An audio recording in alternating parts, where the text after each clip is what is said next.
بسم الله الرحمن الرحيم.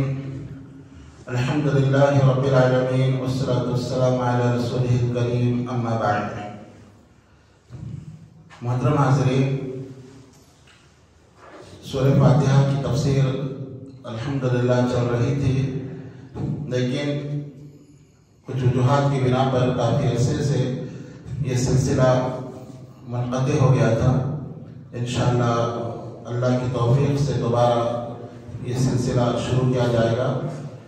پچھلے دروس میں سورہ فاتحہ کی فضیلت اور سورہ فاتحہ کے نام، یہ تمام باتوں پر تفصیلی گفتگو ہو چکی تھی، اور بسم اللہ الرحمن الرحیم کی تفسیر، اعوذ باللہ من الشیطان الرجیم کی تفسیر، اور اسی طرح الحمدللہ رب العالمین کی تفسیر، الرحمن الرحیم کی تفسیر الحمدللہ ہم لوگ سن چکے تھے. آج کے درس میں انشاءاللہ مالک یوم الدین کے تعلق سے کچھ گفتگو ہوگی، اور انشاءاللہ یہ سلسلہ جاری رہے گا. مالک یوم الدین کا معنی ہے کہ اللہ تعالیٰ مالک ہے قیامت کے دن کا. دین کا مطلب قیامت کا دن یا بدلے کے دن کا.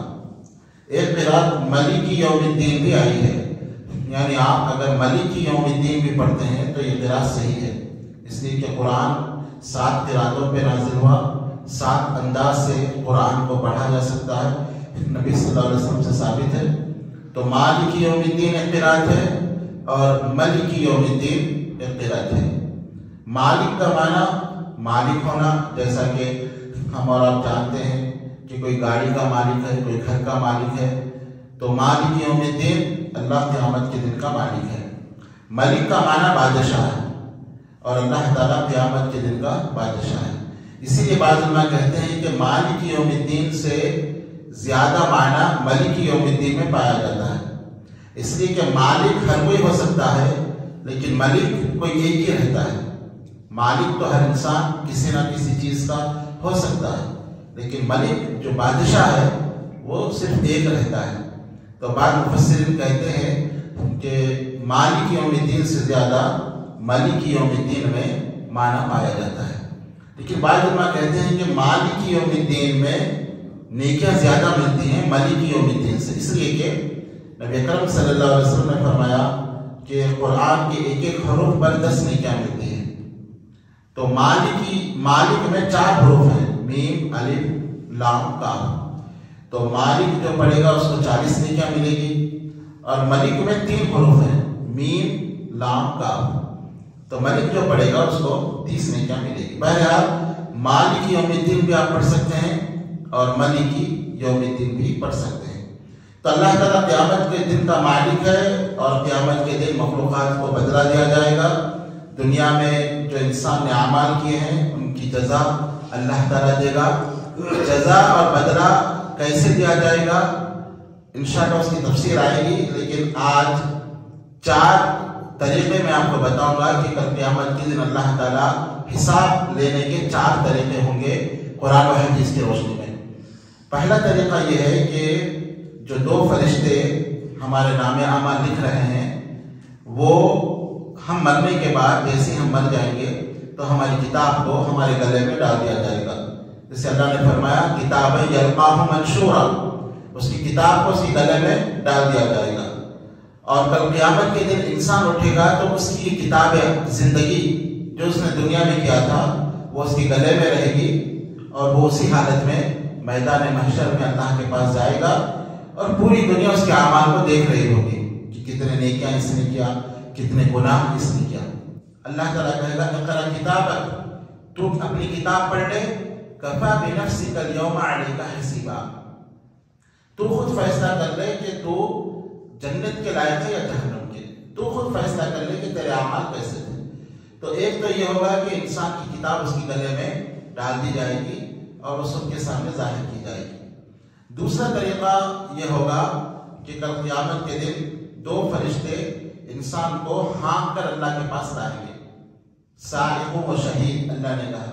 ایک فرشتہ اس کو ہانک کر اس کے پیچھے سے کہیں وہ ادھر ادھر نہ مڑے اللہ کے پاس لائے گا، اور دوسرا فرشتہ شہید جو ہوگا اس کے اعمال پڑھ کر لوگوں کو سنائے گا کہ فلاں وقت اس نے یہ گناہ کیا تھا اور فلاں وقت اس نے یہ نیکی کی تھی۔ تیسرا طریقہ یہ ہوگا حساب کا کہ اللہ تعالیٰ زمین کو حکم دے گا کہ زمین تو اس کے ایک ایک قدم کے رازدار ہے، آج اس کے اعمال ہمارے سامنے پیش کر دے۔ جیسے اللہ تعالیٰ نے سورہ زلزال میں اس کا نقشہ کھینچا، یومئذ تحدث اخبارہا، اس دن زمین تمام خبریں بیان کر دے گی، کیونکہ انسان زمین کی پیٹھ پر رہ کر ہی اللہ کی معصیت کرتا ہے، گناہ کرتا ہے، تو زمین کا ایک ایک حصہ، ایک ایک ٹکڑا انسان کے خلاف گواہی دے گا کہ یہ انسان نے یہ گناہ کیا تھا اور یہ نافرمانی کی تھی۔ چوتھا طریقہ یہ ہوگا کہ اللہ تعالیٰ انسان کے منہ پہ مہر لگا دیں گے اور اس کے اعضاء اس کے خلاف گواہی دیں گے۔ جیسے اللہ تعالیٰ نے سورہ یاسین میں اس کا نقشہ کھینچا اور کہا کہ الیوم نختم علی افواہہم وتکلمنا ایدیہم وتشہد ارجلہم بما کانوا یکسبون، کہ ہم اس دن ان کے منہ پہ مہر لگا دیں گے، وتکلمنا ایدیہم، ان کے ہاتھ ہم سے بات کریں گے، وتشہد ارجلہم، ان کے پیر گواہی دیں گے جو دنیا میں انہوں نے اعمال کیا تھا۔ تو انسان اپنے اعضاء جسم سے خطاب کر کے کہے گا برا ہو تمہارا، تم کو بچانے کے لیے میں تو جھوٹ کہہ رہا تھا کہ تاکہ تم کو عذاب نہ ہو، لیکن تم نے خود اپنے خلاف گواہی دی۔